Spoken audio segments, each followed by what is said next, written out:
This is Kiki, and we're her humans, Clara and Tia. And for the last 2 years, spoiler alert, it was not. Yeah. Okay, let's start from the beginning. This is Tio, I'm Clara, and this is Kiki, and our small family makes up Mission.Bulgaria.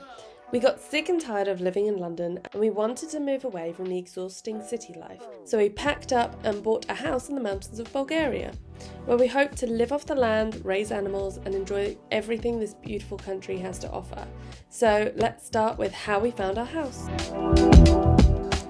Right, here I am doing commentary over these videos because the audio is crap.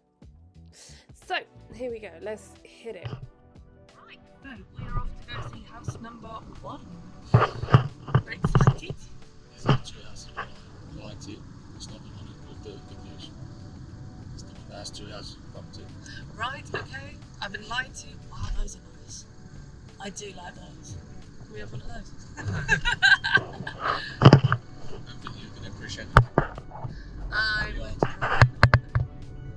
So yeah, we're off to go see a couple of houses. It's one property. One property, but 2 bits. So we're off to see that this morning. I'm kind of excited because it might be gives us a good start perspective on what we're looking at. We were going to do it with matey mates, but they decided to stay at the hotel. So we'll catch up with them later. We can go for a tour around the old Bulgarian town. Oh my god, why do I always do that? Bella got them off. And you know what? I'm the worst Bulgarian in the making because my dyslexic brain just mixes up all the letters all the time. Bitch, please! I have a few good languages under my belt. Not fluent, but I can do very good accents for them. I can do Russian. I can do French. I would try a Spanish accent. So the first house we went to go view was actually 2 properties on 1 piece of land, and seemed really promising. They were in a local village that Tio's friend, who lived in that village, recommended us to go see. It was nice that we had someone that we already knew in the area, so it didn't feel like we were totally going in completely absent. So walking around this property was actually really interesting because there was a lot of land. It was very open. The house itself seemed pretty sturdy. It obviously lacked fundamental things, but nothing that a little decorating and a bit of work wouldn't help. So yeah, when we went to go see the property, we were actually quite enamoured by it, and then we also found out that the neighbouring property was also for sale, so we went to go see that one as well. That one needed a bit more work, if I remember correctly, just purely because it was more worn out by weather, less worn in, like no one lived in it for a while. So even though you could probably move in quite quickly, you'd probably need to do quite a lot of work initially just to make sure it's all good. So those were the first 2 properties that we got to see.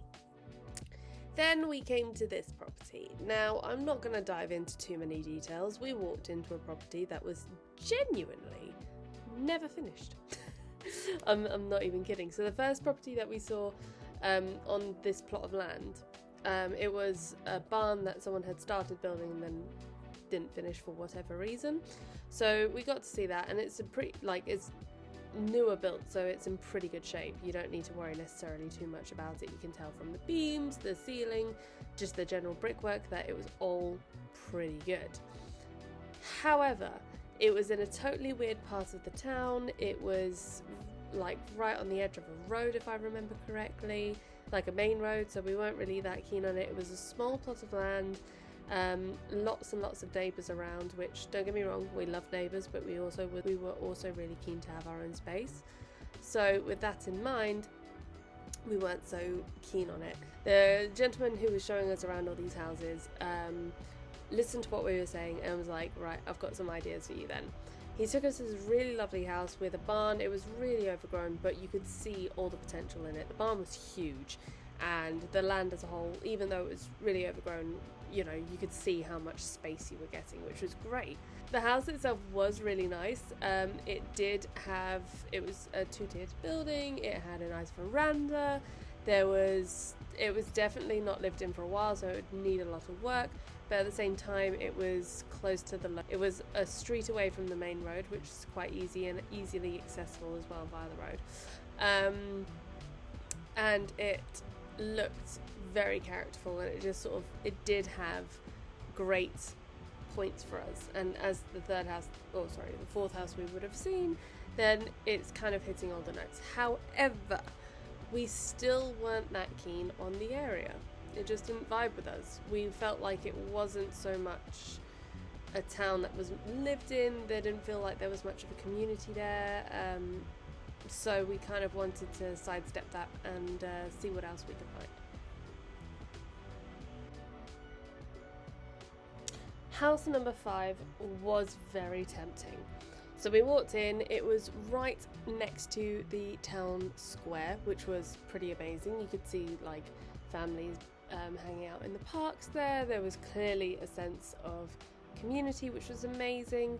And as you walked in, you just had this massive barn on the right, and I was like, damn, that's an entire home. That is huge, but also, again, full of potential. But walking around the house and everything, there was a lot of space, there was a lot of land. The house itself was in really good nick. I think there were a few points of concern, I think just because, again, it hadn't been lived in. So when something's not lived in, it's easy to see it sort of crumble. Yes, so it's easy to see that there's probably work that needs doing. One thing that definitely freaked me out was the veranda of this house on the second floor. It had such rickety boards on the floor that I was like, I'm just gonna fall through. It's been here for 100, God knows how many years, but I'm gonna fall straight through. Another problem that we had with the house was just that it was just too small. Even though we are 2 people and a dog, we wanted a little bit more space for the future, and I think what we really wanted was seclusion and space, and especially for Tio and his tools. He has so many tools, so we needed an extra room especially just for that. Right, so this house I loved. There was multiple reasons, but my first and foremost reason was the fact that the garden, when walking up to the house, was completely overgrown. It felt like the secret garden. It was really quite a fairy tale moment to walk through that garden and think we could potentially be living here. The house itself was really well looked after. It was definitely lived in. There were some interesting decorations on the walls, specifically nudie mags.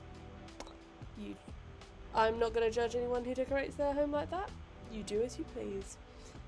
Personally, for me, it might be a bit much. So yeah, the house itself was really good. It had technically three levels. The third level was in the loft. You could convert that into another bedroom or... So this house had a lot of features that I was really liking. The barn itself that came with the property, it was looking on the worse for wear side of life, so that would definitely need a little helping hand. But it had such a wonderful garden space. It had like a gazebo thing.